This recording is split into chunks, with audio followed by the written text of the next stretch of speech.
So, good morning, Professor. Here we are, yes. Recording the call, so that's fine. We're okay.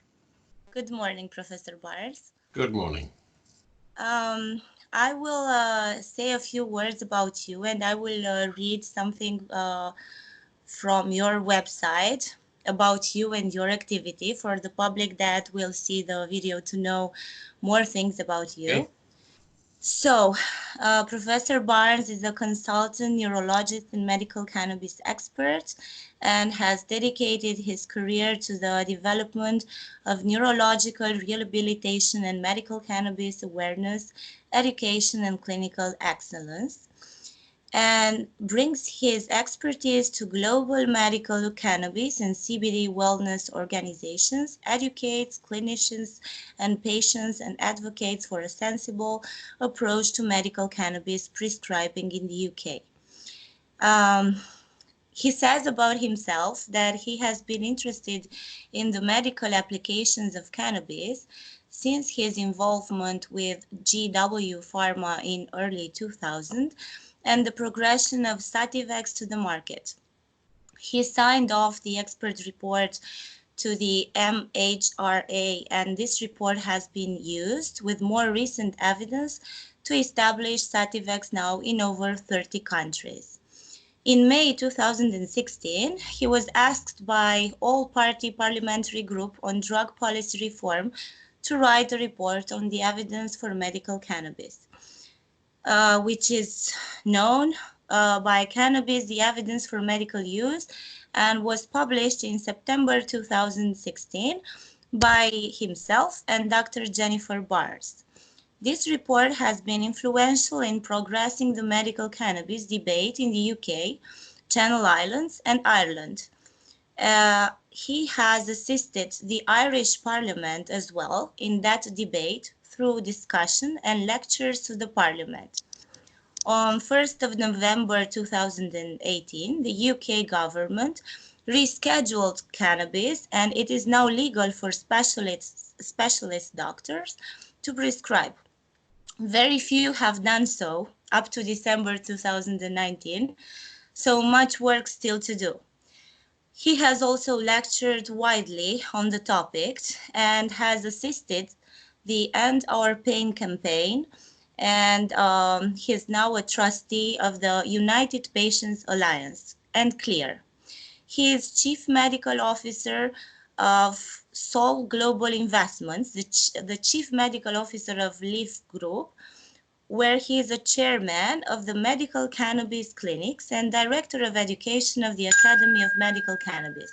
He is also the founding chair of the Medical Cannabis Clinicians Society and the director of Maple Tree Medical Cannabis Consultancy and ethical consultancy supporting organizations in the medical cannabis sector.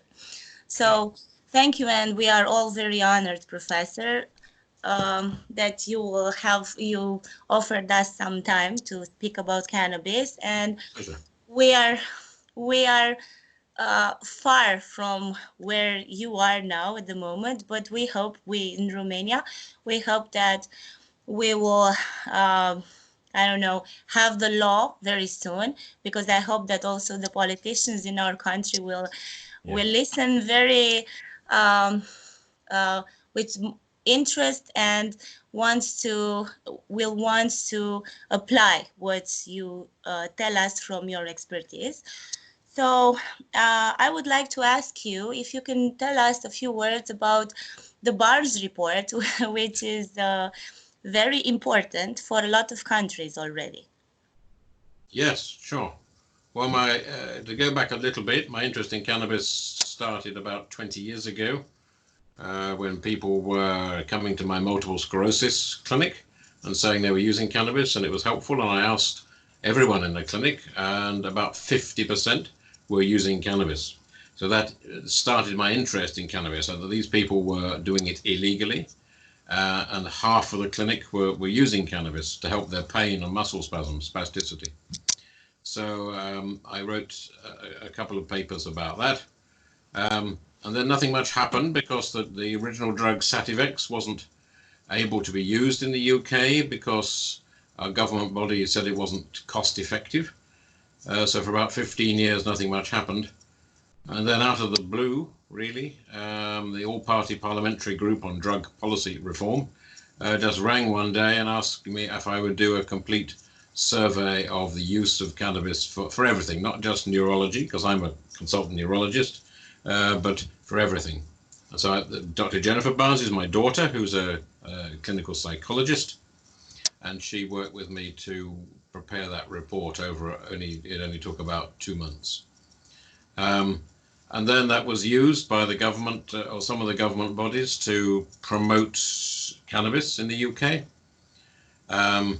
And because of that publicity, I was then asked to help a little boy called Alfie Dingley to help get the first ever license for cannabis in the UK. And that was a very successful campaign, largely through his mother, Hannah Deacon. And she, and to an extent me, did a lot of lobbying and media. And finally, as a result of both the Barnes report and Alfie, we finally persuaded the government to change their mind in summer 2018. And very quickly then, over about 4 months, the government changed the law and allowed cannabis to be prescribed for any condition by any doctor on what's called the specialist register. That's any hospital consultant. I want to ask you something. The case from UK which you presented is similar to the way I started the campaign in Romania. Unfortunately, I lost my mother. She had a terminal cancer, but she prolonged, I don't know, her well-being for almost 2 years using cannabis, THC, and CBD. What I want to ask you is, in epilepsy, the child has epilepsy, you know, from UK. What were the results, and what did she use, the mother? Did she use only CBD? Did she use also THC? And afterwards, I would like to ask you if you could explain us a few words about cannabis, the distinction between the THC and CBD and the plant hemp, because we have also a problem in Romania. Few people understand the difference between hemp and cannabis, and few people understand also which is the importance of each one, and separately or together. Thank you so much. Okay, well, a little bit about Alfie. Yeah. He has a very rare epilepsy condition called PCDH19, which is mainly in girls. So he's the only boy in the United Kingdom with this condition. He has very resistant epilepsy. He has 400 to 500 seizures every month. He was in hospital virtually every week. He tried all known anticonvulsants and nothing was doing anything. So in desperation, his family took him to Holland, where cannabis was legal to obtain by prescription. And though it took 5 or 6 weeks, his seizures gradually slowed down and stopped. Initially just on CBD, on a Bedrocan product called Bedrolite, and then his mother added in a little bit of THC in another Bedrocan product called Bedica. And the seizures stopped altogether, completely, from 400 to 500 to none. But they didn't want to live in Holland. They wanted to come back home to the UK. They live near Birmingham. And so then they started a campaign. They actually came home and started a campaign to continue the use of the cannabis medicine. And that campaign took, looking back on it, it was very quick. It was March to June, 4 months. It took for the government to allow them to use cannabis and then to change their mind. Once they'd allow one child to use cannabis, they were almost obliged to allow other children to use cannabis, and then other conditions as well. So the whole thing fell down, as it were, from the government point of view over 4 months. And Alfie then had no seizures for about 11 months. He now has a very few. He has a little cluster of 1 or 2 seizures, perhaps every 10 days to 2 weeks, which is hugely better. And we've now trying to swap strains and get it better again, but he's much, much better than he was. Still hugely better. So that's Alfie. You then wanted me to talk a little bit about the campaign and the cannabinoids. Yes, but I want to ask you, first Yes. of all, did the mother have the guidance? I mean, how did she know how Yeah. to use the dosage for cannabis? Because this is another problem also in Romania and in other countries. We don't have experts. We don't have whom to Yeah. ask the Yeah. advice. So this Yeah. is. Well, she did a lot of research. She's very knowledgeable. She's probably more knowledgeable than any doctor in the country. But of course, she got advice from the doctors in Holland who have been prescribing cannabis in Holland. So a doctor there she found, and a doctor was advising her. And that she'd use Bedrolite, which is a high CBD product and very low THC at first. And CBD is perhaps the cannabis to start on for epilepsy. CBD is very strongly anticonvulsant. But it seems that many of the children also need just a little bit of THC, which is also anticonvulsant in low doses. And so with advice from the doctor in Holland, she added in a little bit of THC from the product called Bedica. He eventually needed about 300 milligrams of CBD, and he's on something like 9 milligrams of THC. So that's usual, the ratio. A little bit more for some children, a little bit less for other children. So CBD is a cannabinoid that doesn't give you the high that the drug recreational users want. It's non-psychoactive or non-intoxicating, but it has a lot of medical properties in its own right. It is anticonvulsant, as we've said. It is anti-nausea. It stops sickness. It's a little bit pain-killing. It helps sleep. It reduces anxiety, particularly, and promotes appetite. There's some of the things it does. There are more than that, but they're the main things it does. So that's very useful in its own right. THC also has medical properties. It does get you high, but it's important to remember that the CBD counteracts the high of THC. So if you're on a medical type of cannabis with CBD, unless you're on very, very big doses of THC, you don't get high. That's important to remember. So the children with epilepsy may be on 9 or 10 or 12 milligrams of THC, but that counteracted by several hundred milligrams of CBD, so they don't get high at all. The THC in small doses is anticonvulsant. It's also very strongly anti-sickness. It's very good as a painkiller, better than CBD. It's a very strong painkiller. And it has a number of other properties like appetite stimulation, and can help sleep. In some varieties can help sleep.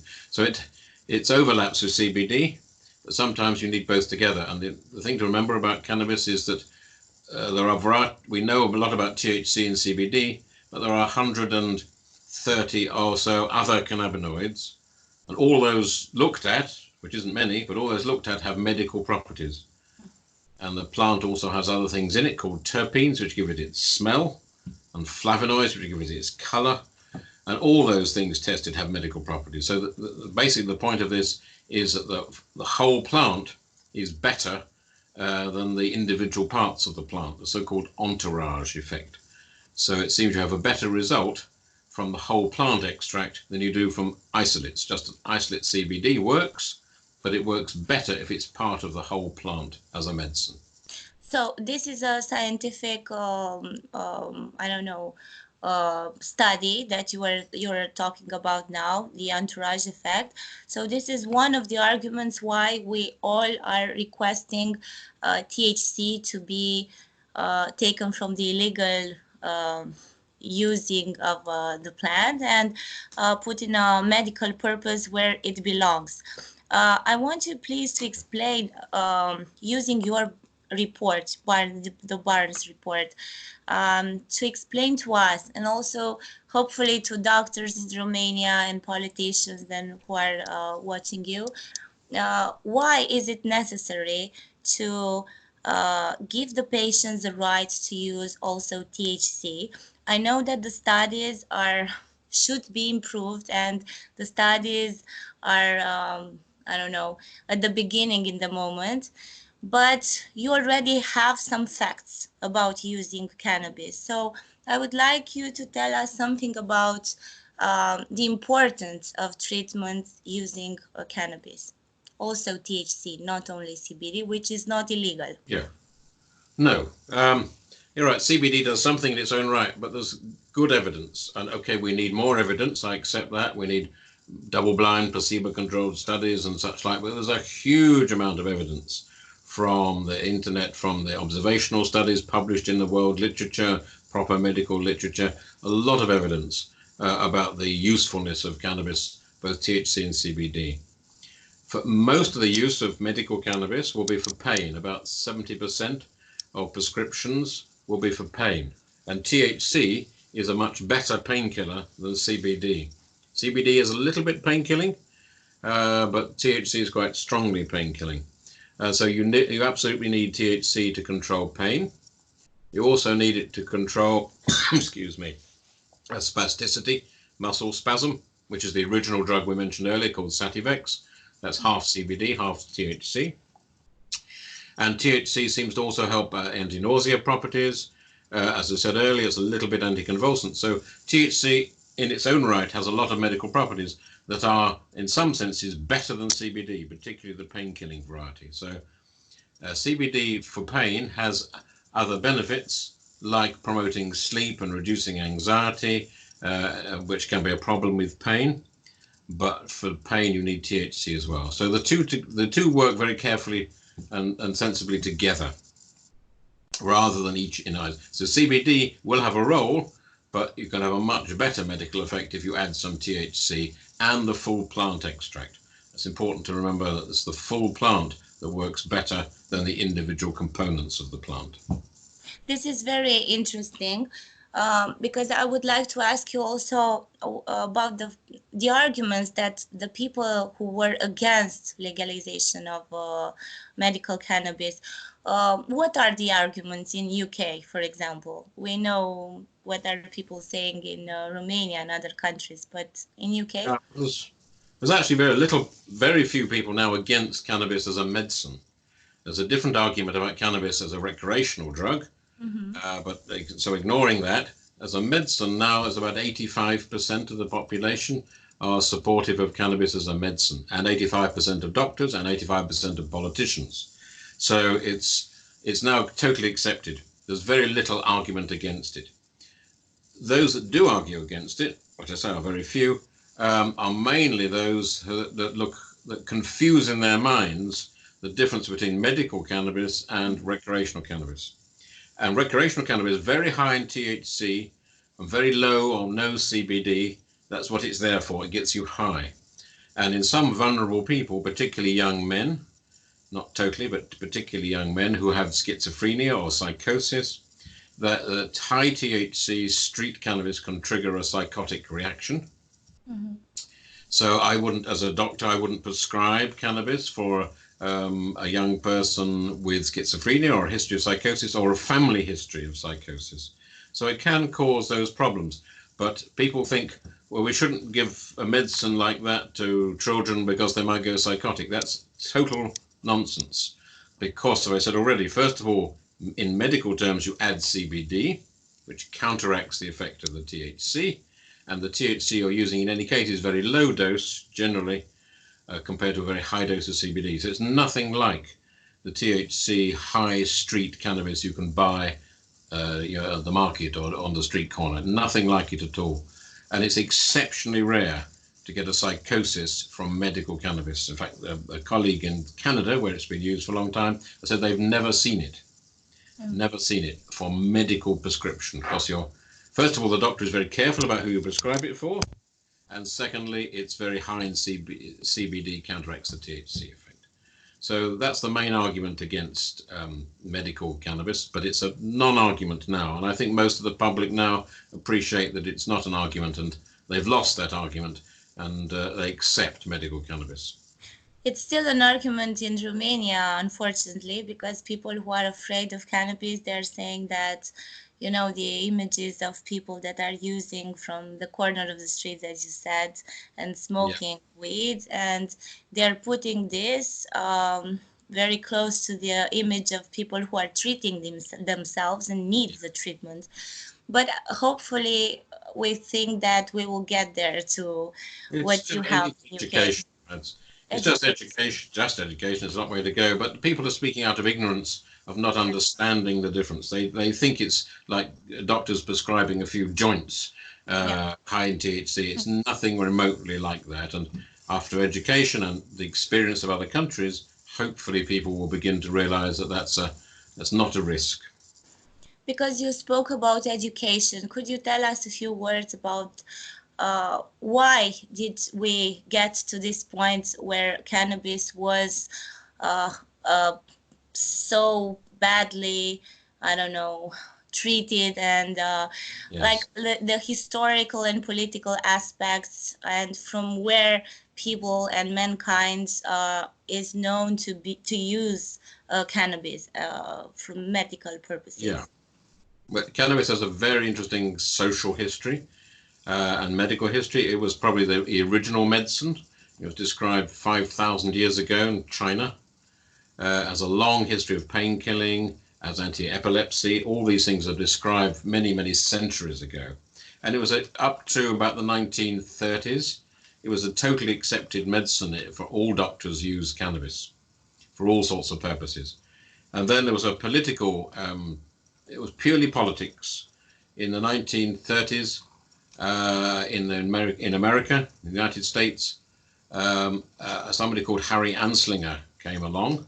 He was the commissioner of the Federal Bureau of Narcotics, and his department was losing resources because the Federal Bureau of Investigation, the FBI, was beginning to take the resources. That was J. Edgar Hoover. And so Harry Anslinger came up with a campaign in order to preserve his own budget and his own staff.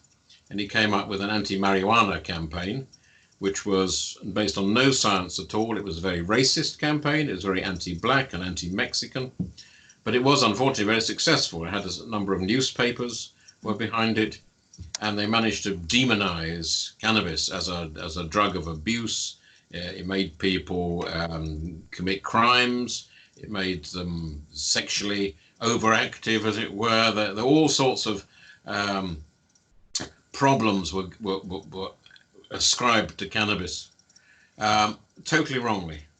But it was a very successful political campaign. Of course, the influence of the United States on the rest of the world, that message that cannabis was anti-establishment, it was wrong, it was a drug of abuse, spread to the rest of the world. And then it was enshrined in law in the UN Single Convention on Drugs in 1961. So cannabis has sort of been wrongly labeled as a narcotic, a drug of abuse since then. And of course it then has been, because it then was involved in the criminal underworld to supply it. And so less desirable, if I can put it like that, less desirable people were involved in it. So it was a sort of self-fulfilling prophecy. And that's only just being changed now. So the whole history of cannabis was a very good history up to about 80, 90 years ago, and it's only in that recent years that it's been viewed as a nasty drug, a wrong drug, an anti-establishment drug. So the research obviously stopped, and it was a drug, and that's it. Yeah. I would like to ask you how the medical community treated you, because you said that 20 years ago you had patients that were using cannabis for multiple sclerosis, yes? And if you had like colleagues that you want to approach and tell them about the fact that you have patients that are using cannabis, they were reluctant, they were looking, I don't know, different. Did you have problems? Did you feel like, I don't know, because, you know, we have this situation in our country. Some of the doctors that went to conferences that had patients that are using cannabis are more open-minded, and others, because of the fact that it's still illegal in our country, are not willing to talk about it. They're just saying, please don't tell me this, I don't want to hear this. And if they have patients, they're just saying, it's a drug, it's not a medicine, it's illegal, so please do not tell me about this. Personally, I've had very little abuse from medical colleagues, to be honest. I thought I would, but I haven't. And generally doctors have accepted. There are some doctors who don't want anything to do with it. They're not against it, but they just don't want to prescribe it. They don't want to learn, which is okay. Not everyone has to learn. There are some doctors who are very against it. but very few, actually. As I said earlier, 85% of doctors are for medical cannabis. A lot of them won't prescribe it because they don't think the evidence is good enough yet, and I differ with that. And some of the very senior doctors in the country who have influence and have written guidelines have been very negative. Not about me particularly, but very negative and very old-fashioned, if you like. Generally speaking, some of the younger doctors are very pro this, and some of the older doctors are not. As a generalization, but that's pretty true. So the opposition has come from the medical hierarchy, the very, very senior people who produce guidelines. Interestingly, the other opposition has come from the cannabis community itself, because there's a big movement in the UK that wants to legalize cannabis generally for recreational use, and they're very against medicalizing cannabis. So they're very against the doctors and prescribing of cannabis. They think it's a plant that should be freely available to everybody. So a lot of the abuse I've got on social media, and I've got a lot of abuse on social media, has actually, ironically, been from the cannabis activist community itself, who don't like people like me trying to medicalize or pharmaceuticalize, if that's a word, the plant. I understand that. I don't agree with it, but I understand it. And I've had very little, a few exceptions. One newspaper in the country called the Mail, the Daily Mail, has been quite against it. That's one newspaper. Pretty well all the other newspapers have been for this change. Even the Daily Mail has produced some very positive articles, strangely sometimes in the same edition of the paper. They've had positive articles and very negative articles. There was a very nasty campaign by them for 10 weeks running in the press about me and others, saying we were abusing the system and making lots of money out of the poor people and such like. So there's been an interesting media debate, but overwhelmingly that debate has been positive. Do you know roughly how many studies have been published until now? Because it's a saying also in Romania. We don't have enough evidence. We don't have enough studies. Even though being illegal, you could not develop a study always in some countries. So roughly, how many studies are there? When we did the Barnes report, that was 4 years ago, there were 20,000 cannabis studies on efficacy and side effects. 20,000. Okay. Now, not all of them by any means were double-blind placebo. The medical establishment only seems to take notice of double-blind placebo-controlled studies, but I think is a great pity and wrong. So most of that work has been done from observational studies and case studies, and there's nothing wrong with that. I mean, I totally support double-blind trials as well, but even in pain, there's been 28 double-blind studies. So there's been a lot of work done, not enough yet, but there's a lot of work done. And in the last 4 years, because now it's legal and it's easy to do studies, the number of studies has doubled in 4 years. So there's now 40,000 studies. So in the last 4 years, there's been more studies done than all the rest of the time in medicine put together. So there's now a huge amount of information and data on all sorts of aspects of cannabis as a medicine. Sure, we still need more information on the other minor cannabinoids. We need more information on what dose to use and what condition is best, how best to give it. Is it best by an oil or a smoke or vaping? There's lots and lots and lots we need to do yet. But let's not forget there is a massive amount of information out there in good quality medical literature. It's not just on the internet by any means. It's good quality medical studies. I would like to ask you if you can explain to us about the differences and about the plant, the whole plant, cannabis, hemp, the main differences, and why the entourage effect the use of the whole plant is better. I would like to also ask you if you could tell us about the endocannabinoid system, which is has recently been discovered, and it's very interesting and explaining to us a lot of things about how cannabis is working. Well, shall I start with the endocannabinoid system? Yes. The cannabis as a plant works through our endocannabinoid system. This is a system that is in all animals except insects, so it's not unique to man, but every man and woman in the world has an endocannabinoid system. That means that they have what are called cannabis receptors in the brain and all other parts of the body as well. And the body produces natural chemicals that link to those receptors. They're called anandamide and 2-AG, and others are probably going to be discovered.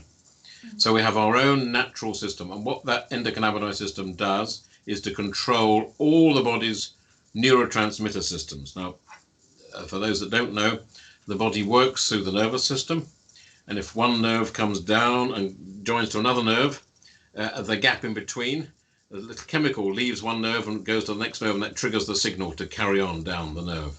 And that gap, little chemicals cross that gap, and they're called neurotransmitters.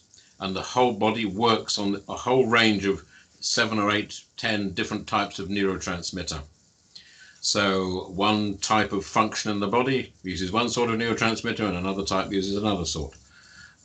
All those neurotransmitter systems are controlled by the endocannabinoid system. It's a sort of master controller.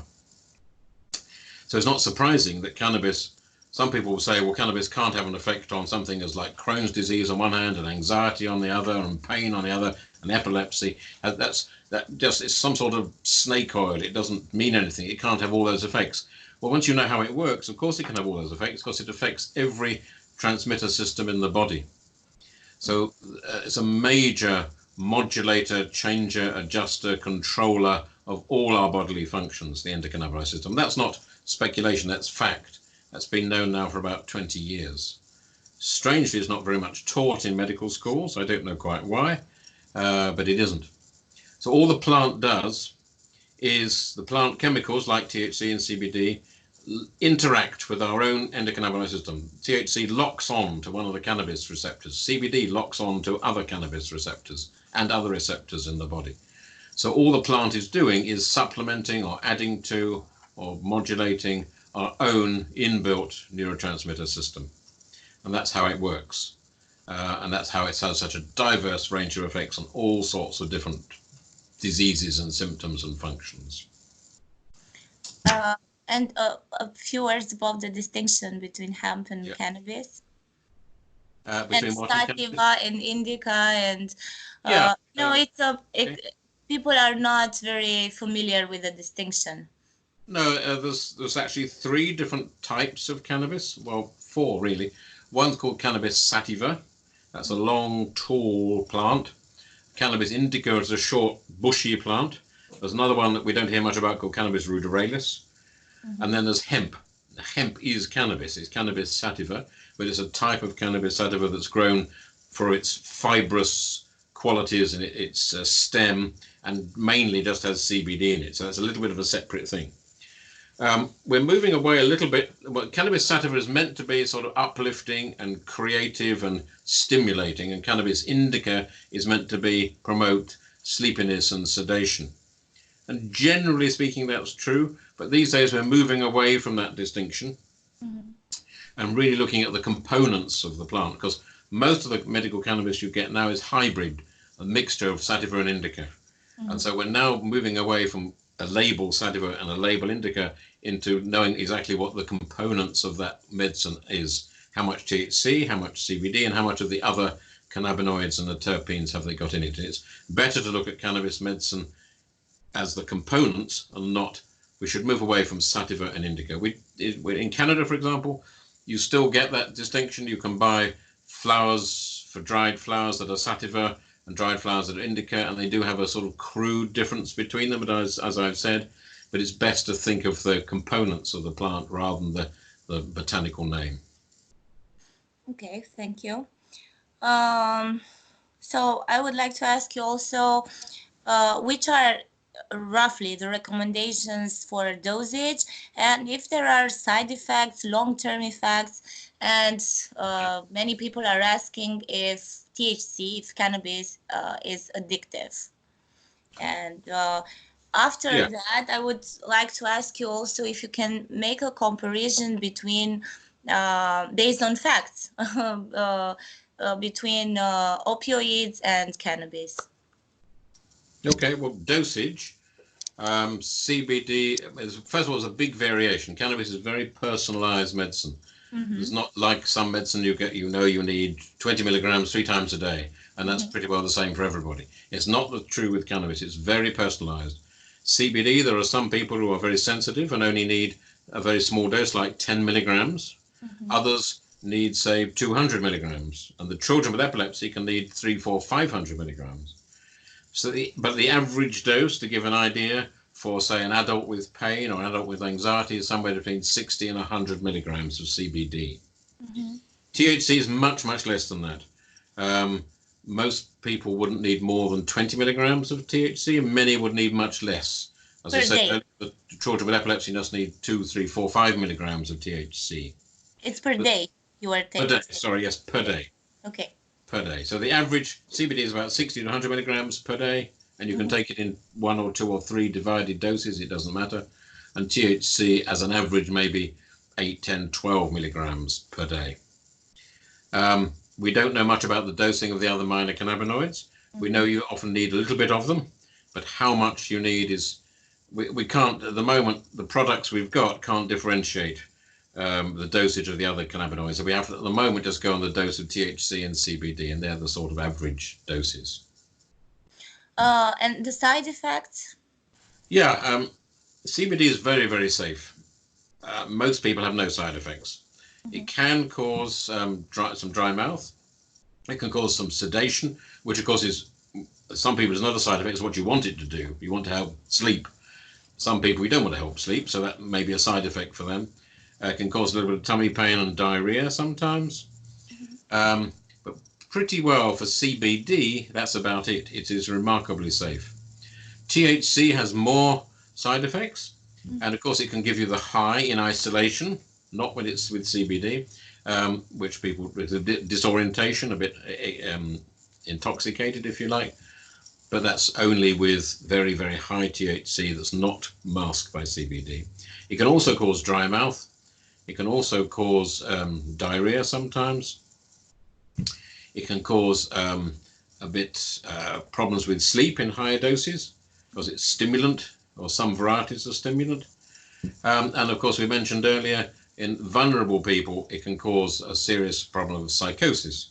But that's a tiny number and really doesn't occur in medical cannabis. It just occurs in street cannabis that's very high in THC and very low in CBD. THC also causes a speeding up of the heart rate. And in some people, that's not desirable. If you've got a heart rhythm problem, you don't want a fast heart rate. If you've just had a heart attack or a stroke, you might not want to try THC because it stimulates the heart. And you might not want that. There's 1 or 2 people that say, 1 or 2 studies that say that you shouldn't use it if someone's got hepatitis C. It seems to make that worse. That's not proven. It doesn't, almost certainly doesn't cause lung cancer, but in any case, the doctors aren't recommending smoking it. Vaping doesn't cause that. There's very little evidence it actually causes lung cancer, even in smokers, but we're not suggesting medically that you should smoke it. There's a few other rare things. There's something called cannabis hyperemesis syndrome, where you get profound sickness. Again, that's very high street cannabis. That's in tiny numbers. There are some drugs that don't mix with it particularly. In theory, there's quite a long list of drugs that don't mix because it works through the cytochrome liver metabolizing system. But in practical terms, most drugs mix perfectly well with cannabis. The exceptions are warfarin, where you should monitor the blood thinning. A drug called clobazam, which is used for epilepsy, that increases the level of clobazam, so you should monitor the level of clobazam. And it doesn't mix very well with alcohol. That's a good thing. Which is a pity. About 9% of street cannabis users get dependent, not addictive. It's not addictive, but you get dependent, cannabis dependency syndrome. And about, say, 10%. But that is the street high THC users, and again, mainly young men. So getting a dependency on medical cannabis is very rare indeed.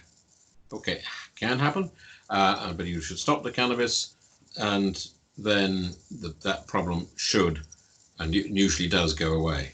But cannabis dependency is very uncommon in medical cannabis. And finally, you can't die of a cannabis overdosage. Cannabis in overdosage so you can get very paranoid and get a bit psychotic sometimes if you're vulnerable to that. You can get very fast heart rate, and feel very ill. So it's not a pleasant thing, a cannabis overdosage, but it doesn't kill you, unlike opioids. And you asked me about opioids, and Yeah. opioids are very widely used, despite the fact there's no evidence they help in chronic pain. They're very good for acute pain. They don't help chronic pain. And of course, the opioid problem is particularly well known, particularly in the United States, where last year 46,000 people died of an opioid overdosage, deliberately or accidentally. That's a huge number of people. And it doesn't work for chronic pain. So why people are using opioids, I have no idea. But there's good evidence in the United States now that if you have a cannabis program, you can reduce the dose of opioids you're on, and many people stop them altogether, and thus save lives. About 25% less opioid deaths in the states in America where cannabis has been introduced as a medicine compared to states where it's not introduced as a medicine. So you can save 25% of opioid deaths.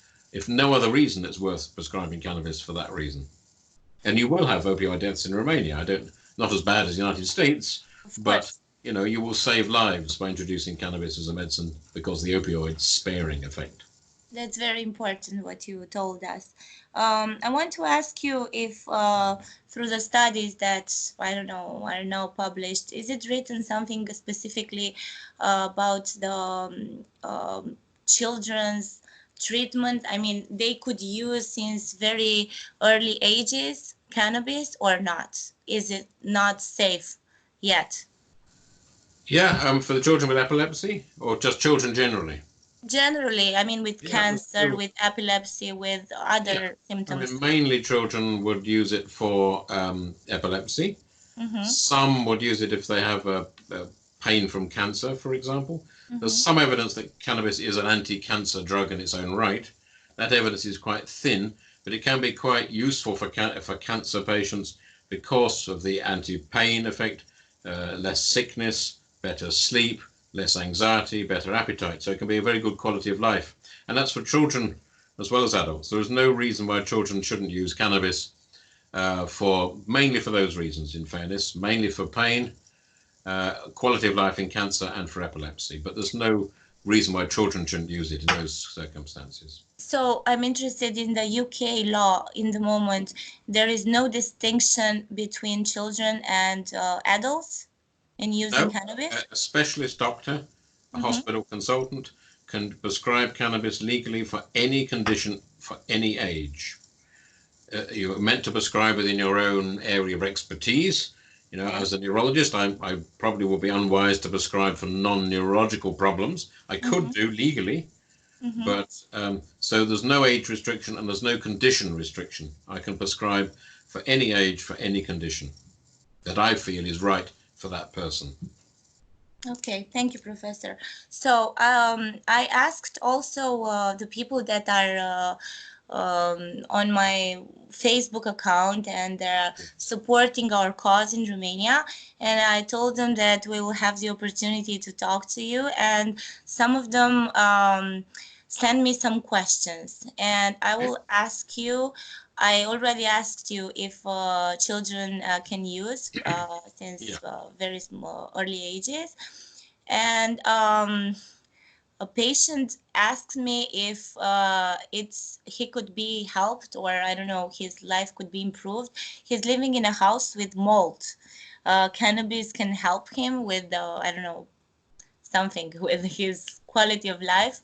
I would say that he has to change his house, but or to do something there. Yeah, I mean, I don't know. I don't know. Are there any studies? I mean, there's no reason because he's got mold in the house why he shouldn't use cannabis. It depends if he's got any lung disease. I don't think cannabis would help a lung disease particularly. It's not harmful to lung disease, but I don't think it helps lung disease particularly. Mold, I'm sorry to say, but he can use it, and medicated cannabis can be used in a house with mold. I don't see why not. Okay, someone is asking us about your opinion on synthetic cannabis vis-a-vis natural cannabis, the plant, the whole plant. I'm very clear that there are synthetic cannabinoids around. I don't know what you have in Romania. We have something called nabilone in the United Kingdom. I think something called marinol is also used. We don't have it in the UK. That's dronabinol. So there are, and there's those produced by GW Pharma are not synthetics, but they're more sort of purified. So Sativex is pretty well 50% CBD, 50% THC, and not much else. And Epidiolex, which is used for the children, is 99.9% CBD. So they're not synthetic, but they're quite purified. My view is that those two things work, Sativex and Epidiolex work. There's nothing wrong with them at all. But my view is that a full plant extract works much better, and certainly works better than synthetic cannabinoids, nabilone and dronabinol. They work for nausea and vomiting. That's what they're licensed for in most countries. But they have a lot of side effects, a lot of problems, and the full plant extract is much better. So I'm not in favor of synthetic cannabinoids or isolates. That's pure CBD or pure THC either. So the law now in UK permits people to grow, or is it grow the plant in? Can you use it? How can you use the only way to get it in the UK is for a doctor to legally as a doctor to prescribe it. We can prescribe any product as long as it has what's called a GMP standard. That's a good manufacturing practice. There is an EU regulation that determines how you grow it. So basically it means that there's guaranteed the quality, and one batch is the same as the next batch. It's consistent and high quality. That's GMP standard. So if I write a prescription, as long as that product, wherever I get it from Canada, from Israel, from Australia, I can get it. We can get it in the country and prescribe it for a patient.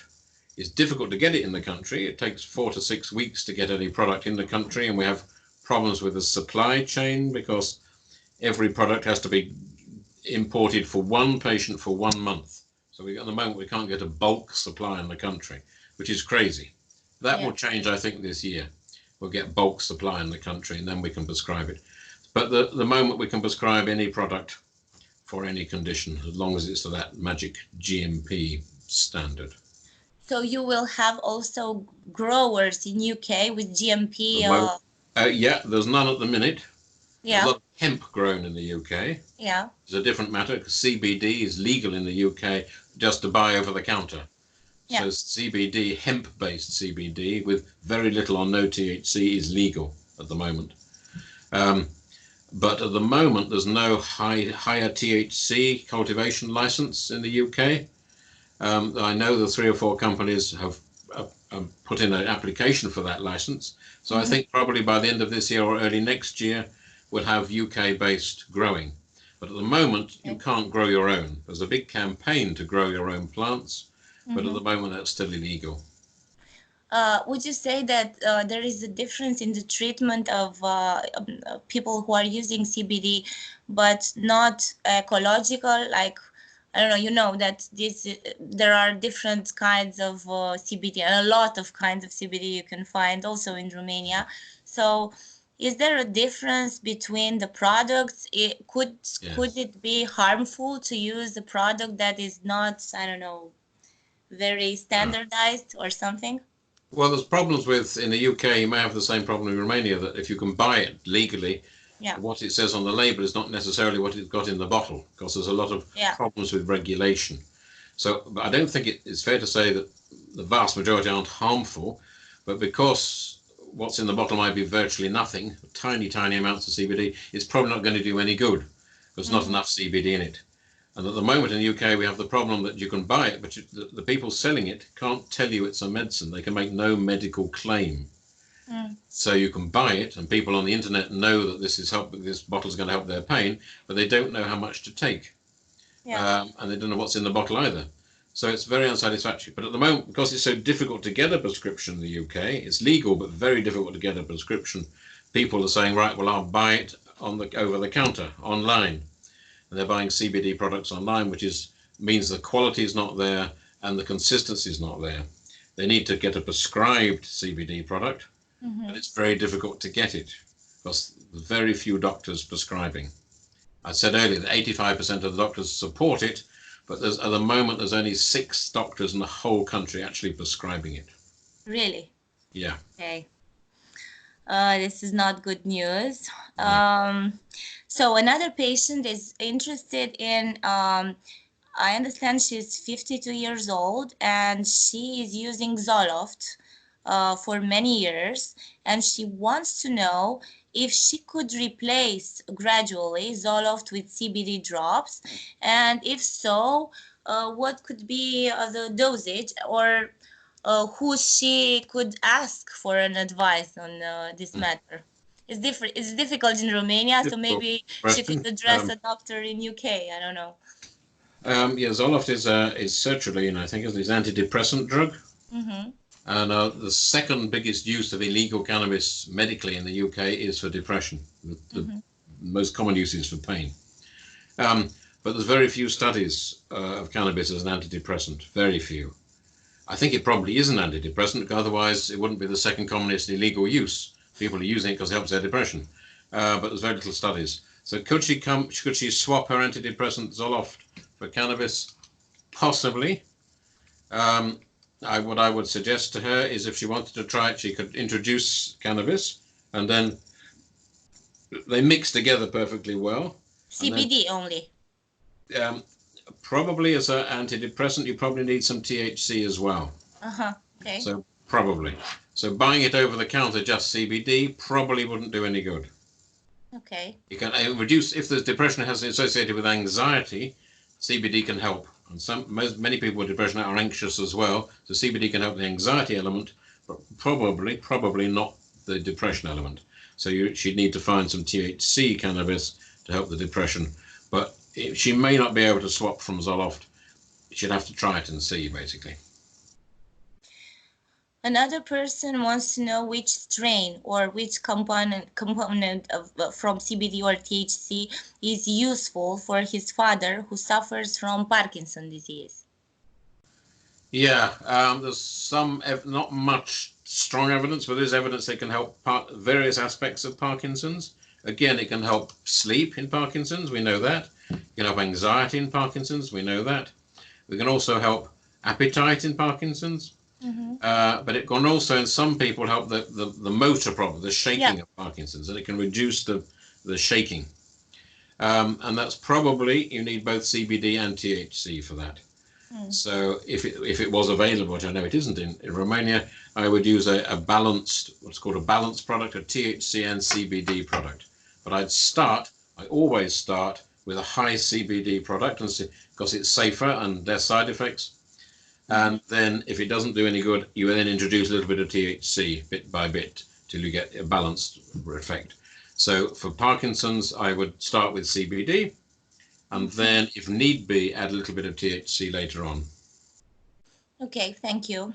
Another patient is asking what we talked earlier, which is best for anxieties and depression. What should he use? CBD definitely.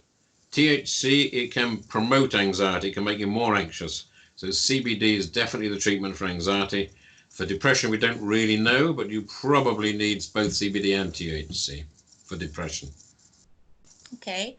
Another person wants to know if there could be side effects of using THC, mainly from a cognitive perspective, if it can affect memory or other brain activities.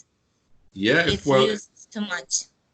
If you use street cannabis with high in THC, it can impair your memory in the short term, whilst you're high, if you like. No doubt it can impair cognition in the short term. There's no real evidence that cannabis, even street cannabis, impairs cognition in the long term. There's a couple of studies that have shown that, and a couple of studies that haven't shown that. So, but that's only, in any case, high THC street cannabis. There's no evidence that medical cannabis with CBD in it can impair cognition in the long term, and very unlikely in the short term, because the THC effect is counteracted by the CBD effect. Okay, thank you. Are there any studies or, I don't know, something published about the side effects for pregnant women using cannabis for medical purposes? No. Is it safe or not? Well, no, as a doctor, no, someone who's pregnant or breastfeeding, you should always say you shouldn't use any drug if you can help it. If you have to use cannabis, then it's probably fairly safe in pregnancy compared to some of the things you might be using otherwise. So if you take profound sickness in pregnancy, the hyperemesis gravidarum, as it's called, that's sickness every day for 9 months. Some of the people on that have to use very powerful medicines that will stop sickness in cancer chemotherapy. with a lot of side effects. And for them, I think cannabis is probably better. It's a very good anti-nausea, anti-sickness drug. And personally, I prefer it to some of the other medicines. So you have to compare what you take from a pharmaceutical medicine to compare to cannabis. But the right answer is you shouldn't take anything when you're pregnant. You shouldn't smoke, you shouldn't drink alcohol, you should take no drugs. Okay, If you have to, it's probably okay. How could cannabis improve an AIDS patient's well-being? Well, again, cannabis is mainly a symptom control. It doesn't affect AIDS, it doesn't cure AIDS, but there's lots of problems with AIDS, so cannabis can improve your quality of life. So it depends what your problems are with AIDS. Again, we've said before, it can help pain, it can help anxiety, it can help sleep, it can help particularly appetite. The big thing in AIDS is wasting and not eating, and it can promote appetite. So to improve your quality of life in AIDS, cannabis can be really very helpful. I would like to ask you also about Crohn's disease and also about multiple sclerosis, because you said that you had patients back then. So did you see like effects on Crohn's disease patients and multiple sclerosis patients? In Canada, I'm told that about 50% of people with Crohn's disease are on cannabis. Okay. And that's where it's anti-inflammatory. I mean, cannabis is anti-inflammatory. And some of the children have an inflammatory epilepsy, and it helps that, autoimmune epilepsy, and particularly inflammatory bowel disease, that's Crohn's and ulcerative colitis, or even irritable bowel disease, that can be helped by cannabis, definitely, for its anti-inflammatory purposes. I'm not a gastroenterologist, so I don't use that myself, but I'm told it's very helpful for Crohn's disease. And the other question was multiple sclerosis. Yeah, I mean, again, it doesn't cure multiple sclerosis. But it definitely helps pain in MS, which can be an issue for several people. It particularly helps spasticity, muscle spasm in multiple sclerosis. And it can help, again, anxiety, appetite, sleep in multiple sclerosis. So again, as a quality of life improver, it's very helpful for multiple sclerosis, but it doesn't actually affect the multiple sclerosis directly. Do you know the effect that cannabis could have also on psoriasis, on small children or also adults? Yeah, there are some very early studies, mainly anecdotal reports and case studies, that CBD cream rubbing on the lesions can help psoriasis and eczema. Yes, I don't prescribe for that because I'm not a skin expert, but yeah, there are some studies on the internet that show that. So I think for that, probably you'd use cream, and probably at first at least a CBD cream. Okay, thank you very much.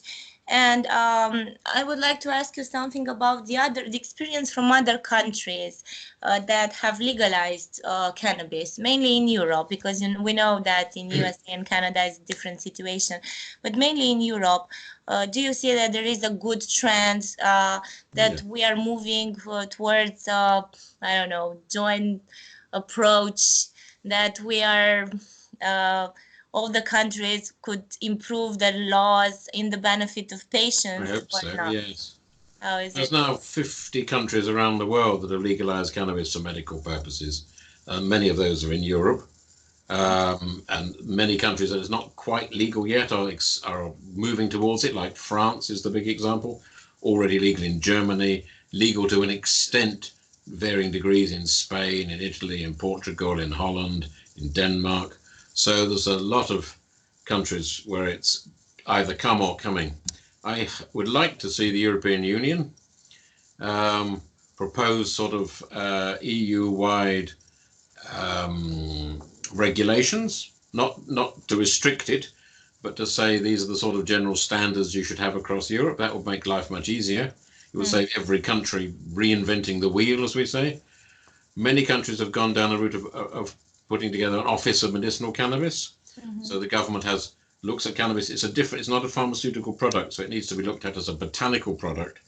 And so they have a separate government office that has looked at its regulation and its evidence and monitoring it and monitoring the quality and such like. So I'd like to see that across Europe. I mean, now the UK has left Europe, which is very sad. So we've got to do our own thing now, which is a pity. But I'd like to see it spread across Europe and it's generally Eastern Europe. The further east you get, the more resistance there has been. I hope that resistance, I'm sorry to say, in Romania and Bulgaria, Poland, it's breaking down, I think.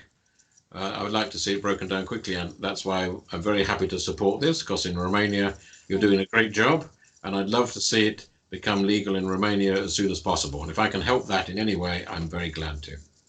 We would need your help, of course. And you know, this is a very emotional thing that I'm doing, because the law has this name, metaphorically speaking, Yes. my mother's name. So she was called Victoria. So I really hope that this could mean a victory for all the patients in Romania, because I hope so. Since my mother died, a lot of patients are calling and asking for support, and Yes. they're desperate in finding solutions.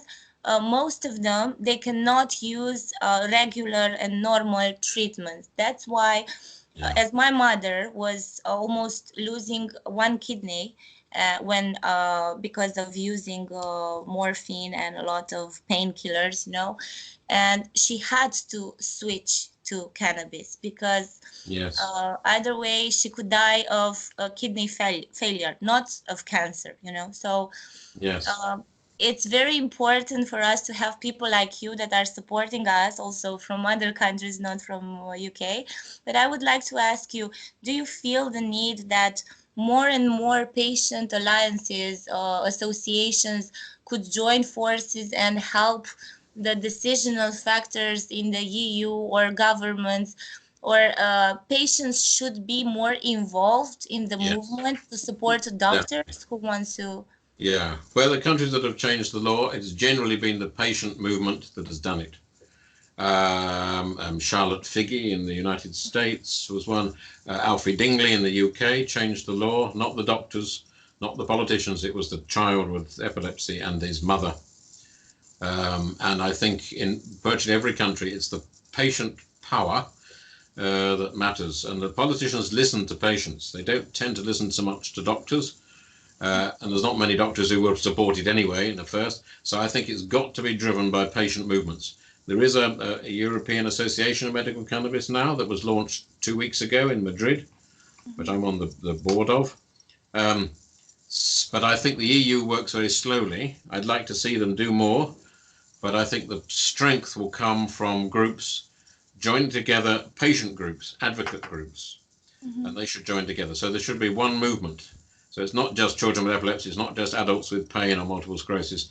If you can get all the campaigning groups in Romania, I don't know how many there are, but if there's 2 or 3 different groups pushing for the same thing, try and amalgamate that so the government has one voice to listen to, and it's a powerful, knowledgeable voice, because the patients have the knowledge, and their advocates like you have the knowledge, and that's what will change the law. It's not the doctors, it's you and the media. You need the media behind you as well. So you need to get a couple of friendly newspapers, if there are some in Romania. There are. We have good feedback from media in Romania. So hopefully we will do an interview with you soon enough, and some newspapers or some TV stations, if you agree. In the end, because this video, I want to share it with some politicians as well. And with both in the medical sector, I want as many doctors as possible to see you and decide to be part of the movement. Could you say something for the doctors and for the politicians in the benefits of the patients and of people in Romania who are not trying to use cannabis and to, I don't know, to have like illegal purposes in, you know, in doing commercial activities with cannabis, you know, illegal commercial activities. They just want to treat themselves. And exactly. I mean, there's so many people, roughly 5%, 4 or 5% of population in any country would benefit from medical cannabis. So in the UK, there's thought to be something like 2 million people. About 1.4 million actually using it, and another 600,000 or so would use it if it was legal, or they could get it. It is now legal. So there's a lot of people in Romania who would benefit from all sorts of conditions. And I think the message to the doctors and the politicians is don't be scared of this. People are going to use cannabis anyway. At the moment, they go into the black market. They're getting products that are not safe. They're unnecessarily contaminated with things. They don't know what they're getting. Each thing they get is different the next time they get it. So people will use this anyway because they're desperate to help their pain or help their child with epilepsy. So grasp it. It's a very safe medicine. It's a very easy medicine. It will also raise money for the state if you tax it. So and as an industry, developing our own Romanian industry is good for employment and good for the economy. And more particularly, it's good for the patients. It is not something the doctors need to know that it's not something to be scared of. They need to get out of their old-fashioned view of cannabis that is wrong and is just imposed on them by history. They should look at the modern evidence. They should look at the people they're trying to help and try and help as many people as possible. And politicians should listen to the people, and they will get a lot more votes if they vote for medical cannabis, at least from 5% of the population that will benefit from it. So politicians and doctors need to rise above their prejudice and their ignorance, learn about it, and then they can embrace it. Thank you so much, Professor Bars, not only for this wonderful interview, but for all your activity and all you are doing for patients all over the world. Because I have to say that I was very happy and very honored that you responded very quickly to my I don't know, the emails, and I was bothering you a lot to have this interview because I know you have a lot of work. But I want you to know that what you did today is very important for us, as we do not have so much experience, and I really want to involve my charity also in educating and preparing doctors in Romania, yes, with the help of people, specialists and like you are. Well, I'm very happy so thank you very much again. I'm very to come and teach the doctors or do any media or anything that's helpful. So we'll keep liaising, and all the very best with your campaign. Thank you very much, Professor Barnes. Okay, good.